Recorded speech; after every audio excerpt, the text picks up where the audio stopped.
So I've decided, or at least I'm about 90% sure, that I'm going to be working with the local NRCS and take advantage of some of the funding that is available for these WRP properties.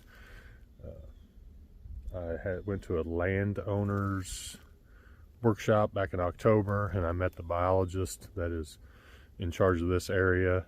He's actually a bow hunter. Had some good conversations with him, and you know, these wetlands, you think that they're set aside for like waterfowl and ducks and stuff. A couple persimmon trees there, but they're really not. It's, you know, it's for all wildlife. And you know, at that landowner's workshop, all those guys were duck hunters, and I was the only one in there that has a, you know, a brushy farm that, and the only real concern is bow hunting. So it was kind of a neat perspective, and very interesting and educational. It's funny, you know, all those duck guys, every one of them had a story of being on their duck property and having an encounter with a giant buck, you know, either out in the water or in the marsh, you know. So you know, deer kind of gravitate to these areas, and it offers, you know, there's opportunities to be had, even for a property like this that, you know, doesn't bring the big bucks that some of these farms do, you know, as a per acre type thing. But man, for a guy like me, it's a pretty good scenario. So we're gonna see what we get into with that. I'm going to lay out a very detailed plan, with the understanding that, you know, they actually have to approve the plan and all the things that are done to the property. You know, I'm allowed things like food plots and all that sort of stuff. So, you know, they're not telling me every single thing I can and can't do, but for something like this, especially with funding, you know, it's all going to have to be approved. So I'm going to lay out a plan of exactly the way I want to do it, present that to them as a, you know, the sort of a wish list, or, you know, my vision of the farm, and hopefully they'll incorporate some of that, some if not all of it, into the plan that we finalize and work with and, you know, draw funding for. So just out on the farm today and just walking it really good, and there's 0 deer sign in here, which brings me to a point that, you know, I knew I wasn't going to have enough food to make it through the year, and definitely need to expand this food plot. So, but with there not being any deer in here, it gives me a chance to just walk it. I'm not stressing any deer. We're getting ready to come out of the deep freeze. It's been super cold, but it's going to get up to 30s today.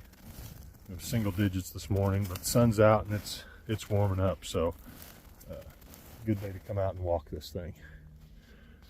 Stay tuned. There's going to be a lot of stuff happening with the Blackwater River Farm this habitat season. So this is the duck pond. No water in this thing all year.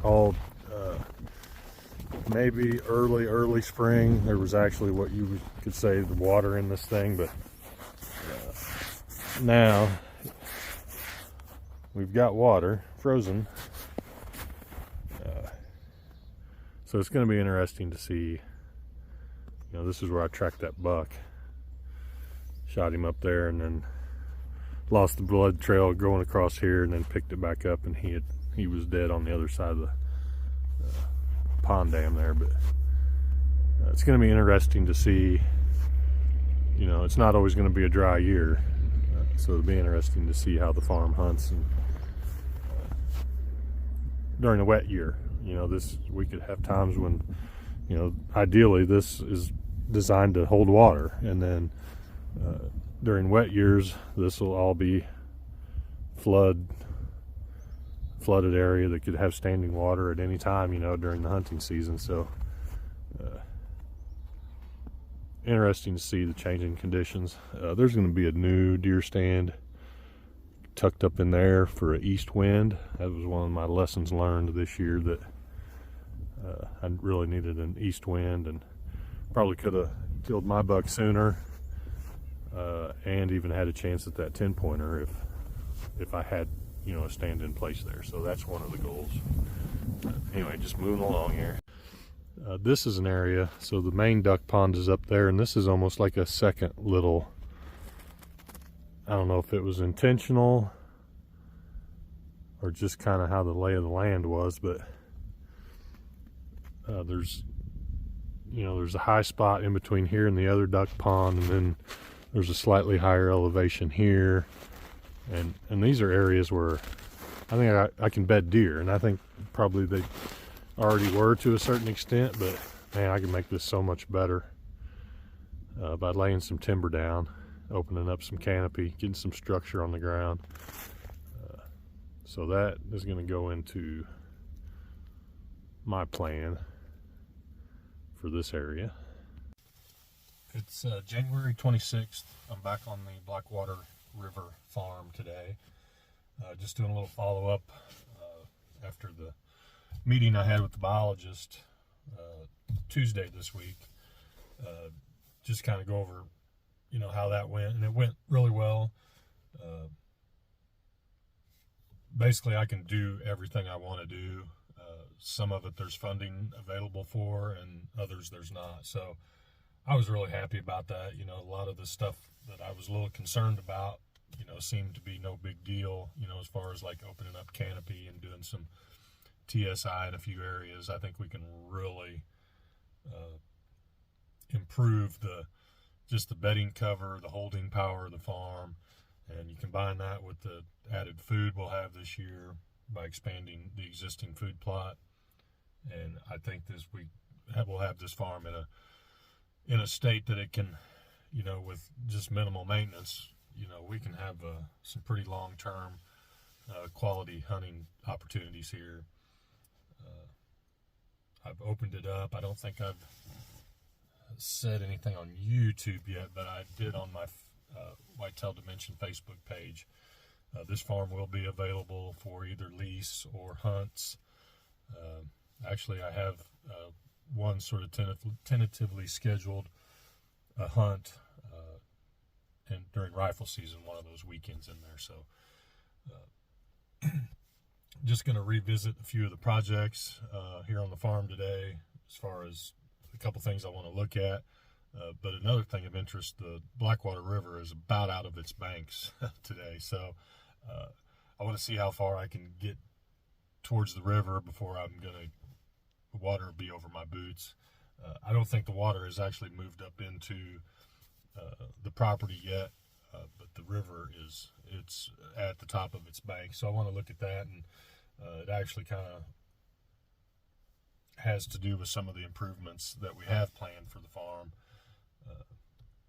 I have a levee that runs along the whole southern part of the farm in a C-shaped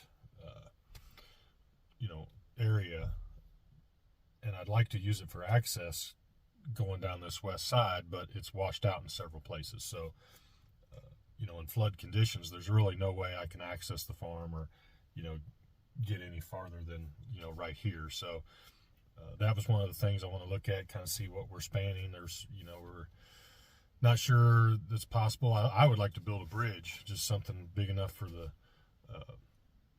sturdy enough for the side by side to drive over and call it good. But so that's some of the little details that they have to iron out on their end.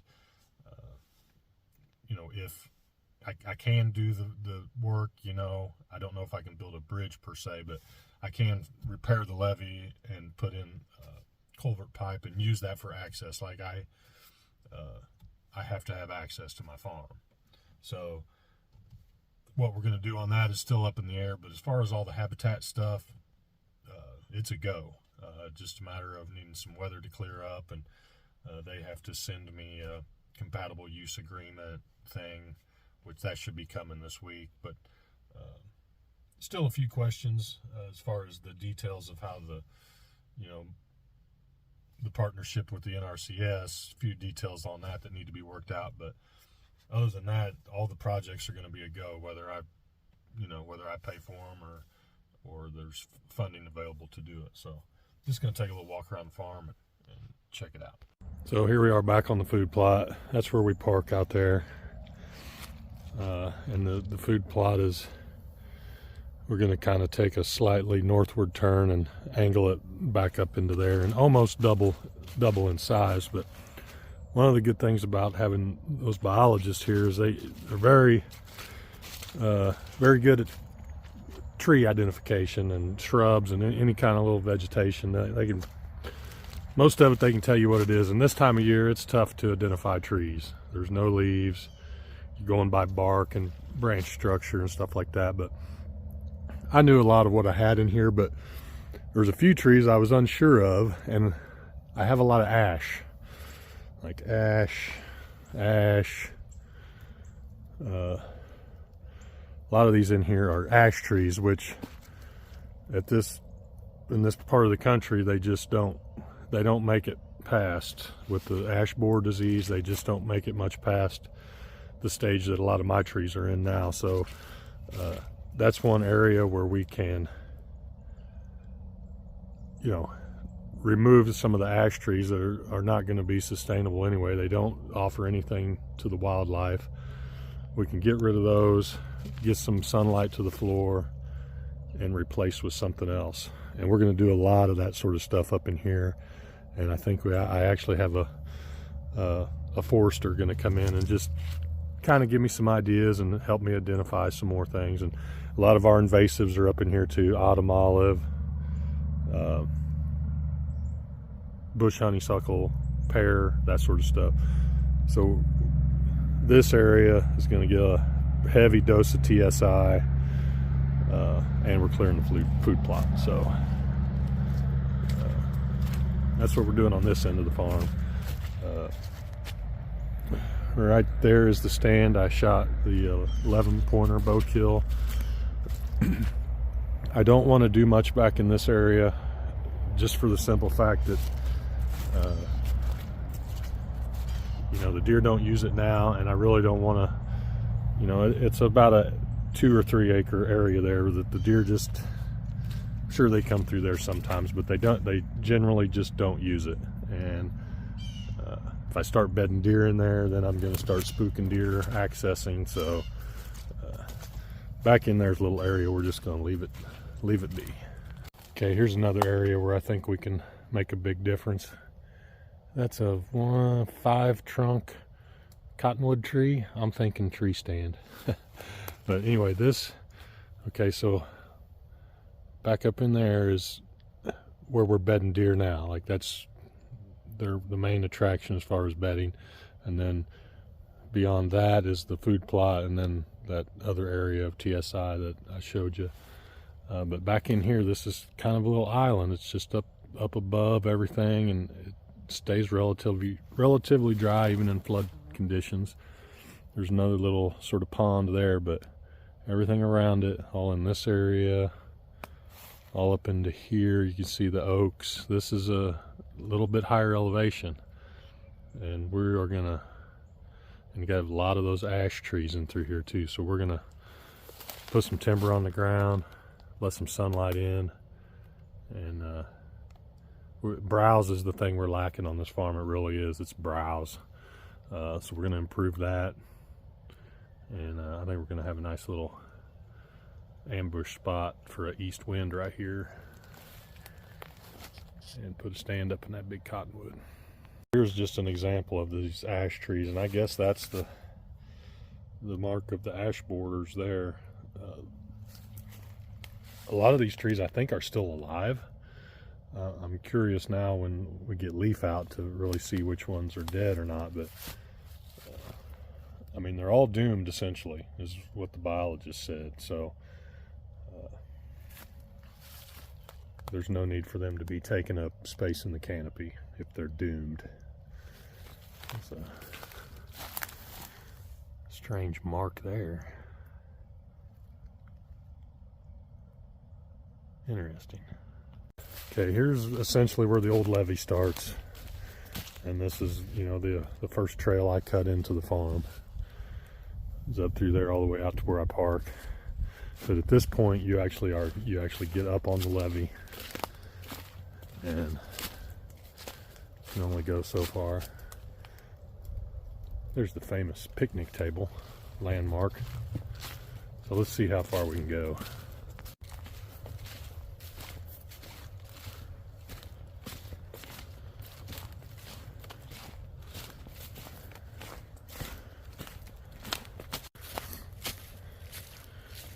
Mock scrape, silk ham,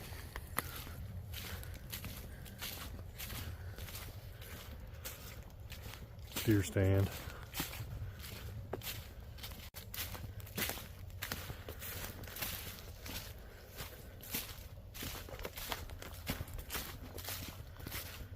all right, well, this is where I had to deviate away from the levee when I cut my trail to the river. I had to just kick it down and go over there because the levee it's washed out big time here. So this is where we talked about a bridge, and obviously there's a lot of trees that gotta come out here. But yeah, this is it. If I can get across here, I'm up on that berm. It's perfect size for a side-by-side. I don't think you'd ever want to bring a big truck or pickup or anything back here, but be good access. And we're starting to get some water, but the creek isn't up here yet. It's coming.